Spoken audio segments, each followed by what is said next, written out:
नमस्कार। खबरों के इस बुलेटिन में तुहाडा स्वागत है। मैं हाँ जसप्रीत सिंह। पहला पेश ने चोणवीं खबरां। प्रधानमंत्री नरेंद्र मोदी ने ग्लोबल आयुर्वेद उत्सव दौरान आलमी भाईचारे नूं आयुर्वेद की वध तों वध सहायता का भरोसा दिता।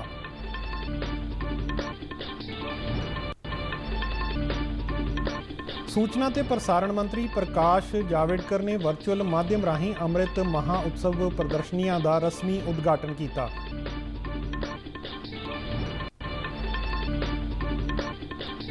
नवी दिल्ली तो देहरादून जा रही शताब्दी एक्सप्रैस गड्डी दे एक डब्बे विच अचानक अग लगी। गड्डी दे सारे ही यात्री सुरक्षित। राजस्थान के जोधपुर जिले विच एक दर्दनाक सड़क हादसे विच 2 महिलावां समेत 5 व्यक्तियों की मौत, 12 जख्मी। जम्मू कश्मीर के शोपिया जिले विच सुरक्षा बलों ने हिजबुल मुजाहिदीन के 7 सहयोगियों को गिरफ्तार किया। 1971 की जंग विच भारत की पाकिस्तान ते शानदार जित के 50 वरे पूरे होने नूं समर्पित स्वर्णिम विजय मिसाल अज राजस्थान के श्री गंगानगर स्थित मिलिट्री स्टेशन पहुंची।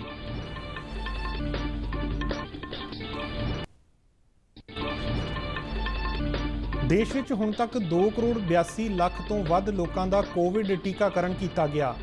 पंजाब विच कोविड के वधदे मामलों के मद्देनज़र सरकार ने सूबे के सारे ही आंगनवाड़ी सेंटरों नूं तुरंत प्रभाव तो बंद करने के हुक्म जारी किए।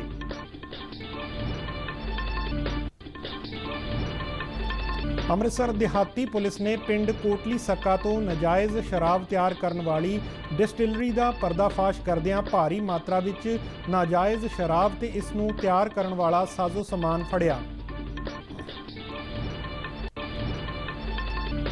भारत और इंग्लैंड विचाले 5 T20 मैचों की लड़ी का दूजा मैच भलके अहमदाबाद के नरेंद्र मोदी स्टेडियम विच खेडिया जाएगा।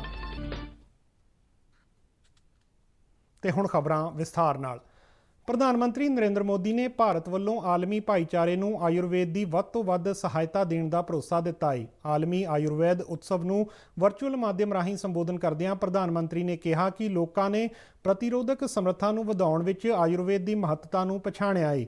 उन्होंने कहा कि मौजूदा समा आयुर्वेद अते होरनां रवायती पद्धतियां दे प्रसार लई ढुकवां समा है। विश्व सेहत संगठन वालों रवायती उपचार प्रणालियां संबंधी भारत विच आलमी केंद्र स्थापित करने का जिक्र करदिआं प्रधानमंत्री ने कहा कि कई देश भारत विच इन्हां पद्धतियां की सिक्ख्या हासिल करने लई आ रहे हैं। उन्होंने कहा कि अज दा समा विश्वव्यापी तंदुरुस्ती लई ध्यान केंद्रित करने का समा है। प्रधानमंत्री ने कहा कि कीमत पक्षों किफायती आयुष मैडिकल प्रणाली नूं कौमी आयुष मिशन तहत शुरू किया गया है। उन्होंने आयुर्वेद के खेत्र में काम अते खोज कर रहे लोगों के उद्यम की भी शलाघा की। प्रधानमंत्री ने अपने संबोधन दौरान भारत वल्लों वैलनैस टूरिज्म नूं उत्साहित किए जाने बारे भी जानकारी साझी की। Ayurveda takes care of many aspects. It ensures good health and long life. Ayurveda could rightly be described as a holistic human science. The current situation presents a right time for Ayurveda and traditional medicines to become even more popular globally. सूचना ते प्रसारण मंत्री प्रकाश जावड़ेकर ने अज 6 ਵੱਖ-ਵੱਖ स्थानों ते अमृत महाउत्सव प्रदर्शनियां का रस्मी उद्घाटन किया। जावड़ेकर वालों वर्चुअल माध्यम राहीं बेंगलुरु, पुणे, भुवनेश्वर, पटना, मायरांग अते सांबा विच उत्सव संबंधी प्रदर्शनियां की शुरुआत की गई। इस दे नाल ही उन्होंने नवी दिल्ली के कौमी मीडिया सेंटर विखे भी अमृत महाउत्सव संबंधी विशेष प्रदर्शनी का उद्घाटन किया। इस मौके संबोधन करदिआं जावड़ेकर ने कहा कि आज़ादी के 75 साल मुकम्मल होना देश लई महत्वपूर्ण घड़ी है। उन्होंने कहा कि अमृत महाउत्सव प्रदर्शनियां तो लोगों को आज़ादी की लड़ाई अते उस तो बाद के समय की जानकारी मिलेगी। जो 70 साल में हमने आजादी के बाद किया है वो भी कम नहीं है। हमें हीन भावना से नहीं देखना चाहिए। आजाद हिंदुस्तान ने बहुत कुछ पाया है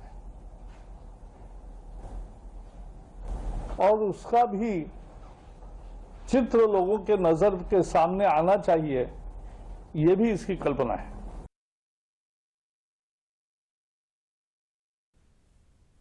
ਇਨ੍ਹਾਂ ਪ੍ਰਦਰਸ਼ਨੀਆਂ ਵਿੱਚ ਆਜ਼ਾਦੀ ਦੀ 75ਵੀਂ ਵਰ੍ਹੇਗੰਢ ਸੰਬੰਧੀ ਜਸ਼ਨਾਂ ਨੂੰ ਲੈ ਕੇ ਆਜ਼ਾਦੀ ਘੁਲਾਟੀਆਂ ਅਤੇ ਉਹਨਾਂ ਦੀਆਂ ਗਾਥਾਵਾਂ ਪ੍ਰਦਰਸ਼ਿਤ ਕੀਤੀਆਂ ਗਈਆਂ ਨੇ। ਇਸ ਤੋਂ ਇਲਾਵਾ ਮੰਤਰਾਲੇ ਦੀ ਪਬਲੀਕੇਸ਼ਨ ਡਿਵੀਜ਼ਨ ਵੱਲੋਂ ਸੁਤੰਤਰਤਾ ਸੈਨਾਨੀਆਂ ਸੰਬੰਧੀ ਕਿਤਾਬਾਂ ਵੀ ਜਾਰੀ ਕੀਤੀਆਂ ਜਾਣਗੀਆਂ।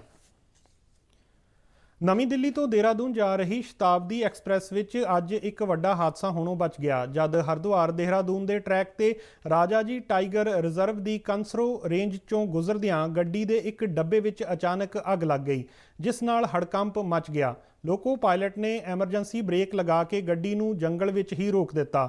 ਤੁਰੰਤ ਗੱਡੀ ਦੇ ਡੱਬੇ ਨੂੰ ਖਾਲੀ ਕਰਵਾਇਆ ਗਿਆ ਅਤੇ ਇਸ ਨੂੰ ਰੇਲ ਗੱਡੀ ਤੋਂ ਵੱਖ ਕੀਤਾ ਗਿਆ। ਦੱਸਿਆ ਜਾ ਰਿਹਾ ਹੈ ਕਿ ਗੱਡੀ ਦੇ ਬਾਕੀ ਡੱਬੇ ਬਿਲਕੁਲ ਸੁਰੱਖਿਅਤ ਰਹੇ ਅਤੇ ਸਾਰੇ ਹੀ ਯਾਤਰੀ ਸੁਰੱਖਿਅਤ ਨੇ।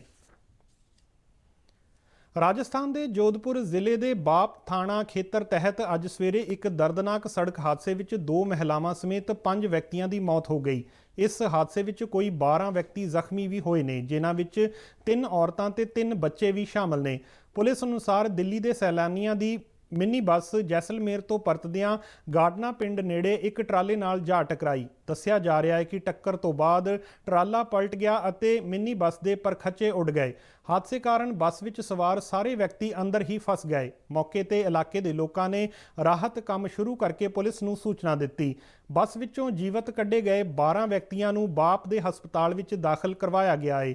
ਜ਼ਖਮੀਆਂ ਚੋਂ ਕੁਝ ਦੀ ਹਾਲਤ ਗੰਭੀਰ ਦੱਸੀ ਜਾ ਰਹੀ ਹੈ, ਜਿਨ੍ਹਾਂ ਨੂੰ ਬੀਕਾਨੇਰ ਰੈਫਰ ਕਰ ਦਿੱਤਾ ਗਿਆ ਹੈ। ਰਾਜਸਥਾਨ ਦੇ ਮੁੱਖ ਮੰਤਰੀ ਅਸ਼ੋਕ ਗਹਿਲੋਤ ਨੇ ਇਸ ਹਾਦਸੇ ਵਿੱਚ ਜਾਨਾਂ ਗਵਾਉਣ ਵਾਲੇ ਲੋਕਾਂ ਦੇ ਪਰਿਵਾਰਾਂ ਨਾਲ ਹਮਦਰਦੀ ਪ੍ਰਗਟ ਕੀਤੀ ਹੈ। ਉਹਨਾਂ ਜ਼ਖਮੀਆਂ ਦੇ ਛੇਤੀ ਸਿਹਤਯਾਬ ਹੋਣ ਦੀ ਕਾਮਨਾ ਕੀਤੀ। ਸਾਬਕਾ ਕੇਂਦਰੀ ਮੰਤਰੀ ਯਸ਼ਵੰਤ ਸਿਨਹਾ ਅੱਜ ਤ੍ਰਿਣਮੂਲ ਕਾਂਗਰਸ ਵਿੱਚ ਸ਼ਾਮਲ ਹੋ ਗਏ। 83 ਵਰ੍ਹਿਆਂ ਦੇ ਸਾਬਕਾ ਭਾਜਪਾ ਆਗੂ ਯਸ਼ਵੰਤ ਸਿਨਹਾ ਨੇ ਕੋਲਕਾਤਾ ਵਿੱਚ ਤ੍ਰਿਣਮੂਲ ਕਾਂਗਰਸ ਦੇ ਪਾਰਟੀ ਹੈੱਡਕੁਆਰਟਰ ਵਿਖੇ ਸੁਬ੍ਰਤਾ ਮੁਖਰਜੀ, ਸੁਦੀਪ ਬੈਨਰਜੀ ਅਤੇ ਡੈਰਕ ਓਬਰਾਇਨ ਸਮੇਤ ਤ੍ਰਿਣਮੂਲ ਕਾਂਗਰਸ ਦੇ ਹੋਰ ਆਗੂਆਂ ਦੀ ਮੌਜੂਦਗੀ ਵਿੱਚ ਪਾਰਟੀ ਦਾ ਲੜ ਫੜਿਆ। ਜ਼ਿਕਰਯੋਗ ਹੈ ਕਿ ਯਸ਼ਵੰਤ ਸਿਨਹਾ ਅਟਲ ਬਿਹਾਰੀ ਵਾਜਪਾਈ ਦੀ ਅਗਵਾਈ ਵਾਲੀ ਐਨਡੀਏ ਸਰਕਾਰ ਵਿੱਚ ਵਿੱਤ ਮੰਤਰੀ ਰਹੇ। ਤ੍ਰਿਣਮੂਲ ਕਾਂਗਰਸ ਵਿੱਚ ਸ਼ਾਮਲ ਹੋਣ ਸਮੇਂ ਯਸ਼ਵੰਤ ਸਿਨਹਾ ਨੇ ਕਿਹਾ ਕਿ ਉਹ ਪਾਰਟੀ ਸੁਪਰੀਮੋ ਅਤੇ ਮੁੱਖ ਮੰਤਰੀ ਮਮਤਾ ਬੈਨਰਜੀ ਦੇ ਅਹਿਸਾਨਮੰਦ ਨੇ ਕਿ ਉਹਨਾਂ ਨੇ ਉਹਨਾਂ ਨੂੰ ਪਾਰਟੀ ਵਿੱਚ ਸ਼ਾਮਲ ਕਰਕੇ ਪੱਛਮ ਬੰਗਾਲ ਦੀ ਸੇਵਾ ਕਰਨ ਦਾ ਮੌਕਾ ਦਿੱਤਾ। ਜੰਮੂ ਕਸ਼ਮੀਰ ਦੇ ਸ਼ੋਪੀਆ ਜ਼ਿਲ੍ਹੇ ਵਿੱਚ ਸੁਰੱਖਿਆ ਬਲਾਂ ਨੇ ਹਿਜ਼ਬੁਲ ਮੁਜਾਹਿਦੀਨ ਦੇ 7 ਸਹਿਯੋਗੀਆਂ ਨੂੰ ਗ੍ਰਿਫਤਾਰ ਕੀਤਾ ਹੈ। ਸ੍ਰੀਨਗਰ ਵਿੱਚ ਜਾਣਕਾਰੀ ਦਿੰਦਿਆਂ ਪੁਲਿਸ ਦੇ ਇੱਕ ਬੁਲਾਰੇ ਨੇ ਦੱਸਿਆ ਕਿ ਫੜੇ ਗਏ ਵਿਅਕਤੀਆਂ ਕੋਲੋਂ ਗ੍ਰਨੇਡ ਅਤੇ ਹੋਰ ਇਤਰਾਜ਼ਯੋਗ ਸਮੱਗਰੀ ਬਰਾਮਦ ਕੀਤੀ ਗਈ ਹੈ।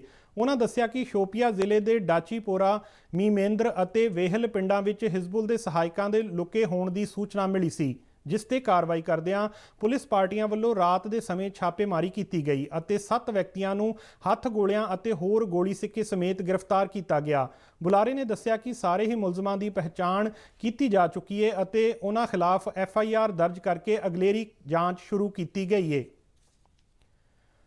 1971 ਦੀ ਜੰਗ ਵਿੱਚ ਭਾਰਤ ਦੀ ਪਾਕਿਸਤਾਨ ਤੇ ਸ਼ਾਨਦਾਰ ਜਿੱਤ ਦੇ 50 ਵਰ੍ਹੇ ਪੂਰੇ ਹੋਣ ਨੂੰ ਸਮਰਪਿਤ ਸਵਰਨਿਮ ਵਿਜੇ ਮਸ਼ਾਲ ਅੱਜ ਰਾਜਸਥਾਨ ਦੇ ਸ੍ਰੀ ਗੰਗਾਨਗਰ ਸਥਿਤ ਮਿਲਟਰੀ ਸਟੇਸ਼ਨ ਪਹੁੰਚੀ। ਪ੍ਰਧਾਨ ਮੰਤਰੀ ਨਰਿੰਦਰ ਮੋਦੀ ਵੱਲੋਂ ਨਵੀਂ ਦਿੱਲੀ ਤੋਂ ਸਵਰਨਿਮ ਵਿਜੇ ਜੋਤੀ ਮਾਰਚ 16 ਦਸੰਬਰ ਨੂੰ ਰਵਾਨਾ ਕੀਤਾ ਗਿਆ ਸੀ, ਜੋ ਅੱਜ ਸ੍ਰੀ ਗੰਗਾਨਗਰ ਪੁੱਜਿਆ, ਜਿੱਥੇ ਸੁਦਰਸ਼ਨ ਚੱਕਰ ਡਿਵੀਜ਼ਨ ਦੇ ਸੂਰਵੀਰ ਸੈਨਿਕਾਂ ਅਤੇ ਉਹਨਾਂ ਦੇ ਪਰਿਵਾਰਾਂ ਨੇ ਇਸ ਦਾ ਸਵਾਗਤ ਕੀਤਾ। ਇਸ ਵਿਜੇ ਮਸ਼ਾਲ ਨੂੰ ਸਟੇਸ਼ਨ ਕਮਾਂਡਰ ਵੱਲੋਂ ਸ਼ੌਰਿਆ ਸਥਲ ਵਿਖੇ ਪ੍ਰਾਪਤ ਕੀਤਾ ਗਿਆ। ਜਨਰਲ ਆਫੀਸਰ ਕਮਾਂਡਿੰਗ ਸੁਦਰਸ਼ਨ ਚੱਕਰ ਡਿਵੀਜ਼ਨ ਵੱਲੋਂ ਜੰਗੀ ਸੈਨਿਕਾਂ ਨੂੰ ਸ਼ਰਧਾਂਜਲੀਆਂ ਭੇਂਟ ਕੀਤੀਆਂ ਗਈਆਂ। ਸਵਰਨਿਮ ਵਿਜੇ ਮਸ਼ਾਲ ਦੇ ਸ੍ਰੀ ਗੰਗਾਨਗਰ ਵਿਖੇ ਰਹਿਣ ਦੇ ਦੌਰਾਨ ਵੱਖ-ਵੱਖ ਪ੍ਰੋਗਰਾਮਾਂ ਦਾ ਆਯੋਜਨ ਵੀ ਕੀਤਾ ਗਿਆ। ਆਉਣ ਵਾਲੇ ਦਿਨਾਂ ਵਿੱਚ ਇਸ ਮਿਸਾਲ ਨੂੰ 1971 ਦੇ ਜੰਗੀ ਸੂਰਵੀਰਾਂ ਅਤੇ ਸ਼ਹੀਦਾਂ ਦੇ ਪਰਿਵਾਰਾਂ ਦੇ ਘਰਾਂ ਤੱਕ ਲਿਜਾਇਆ ਜਾਵੇਗਾ। ਇਸ ਦੌਰਾਨ ਵੀਰ ਨਾਰੀਆਂ ਅਤੇ ਸੇਵਾ ਮੁਕਤ ਸੈਨਿਕਾਂ ਨੂੰ ਸਨਮਾਨਿਤ ਕੀਤਾ ਜਾਵੇਗਾ।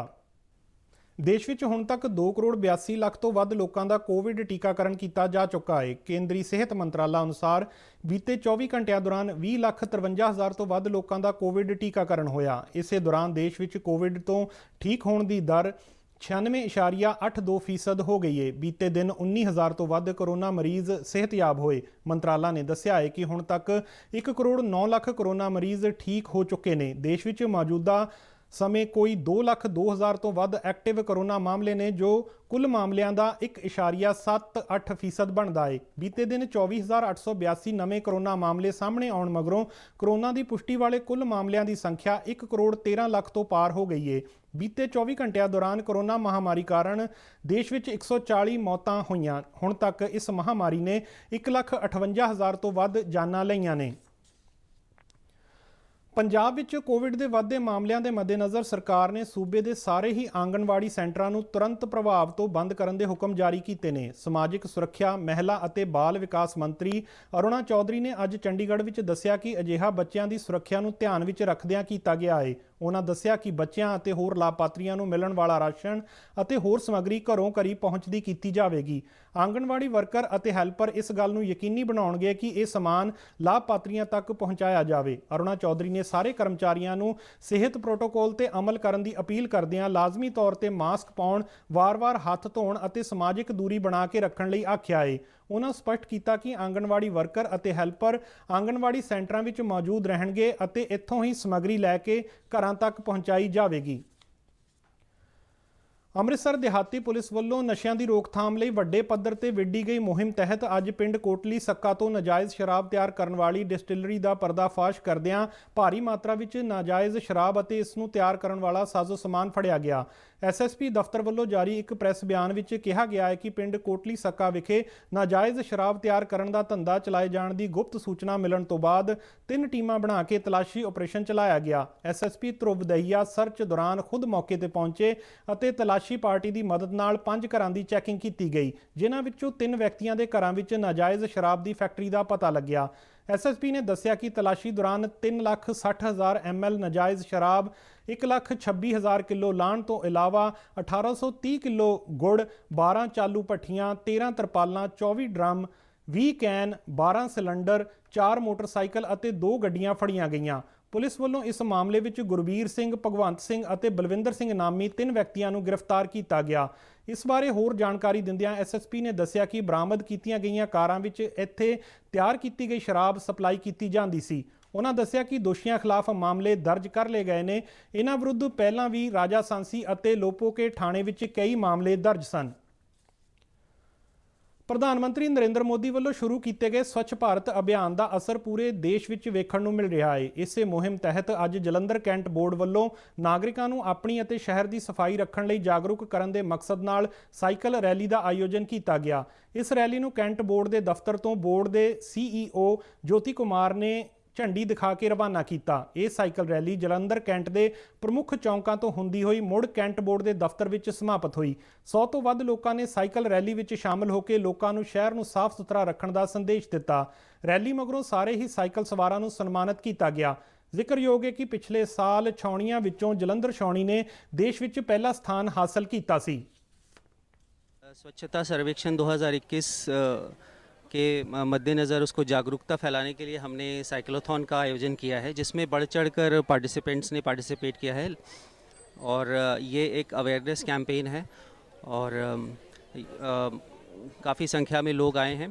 इनका जोश देखने लायक है और हमने सभी को फैसिलिटेट किया है।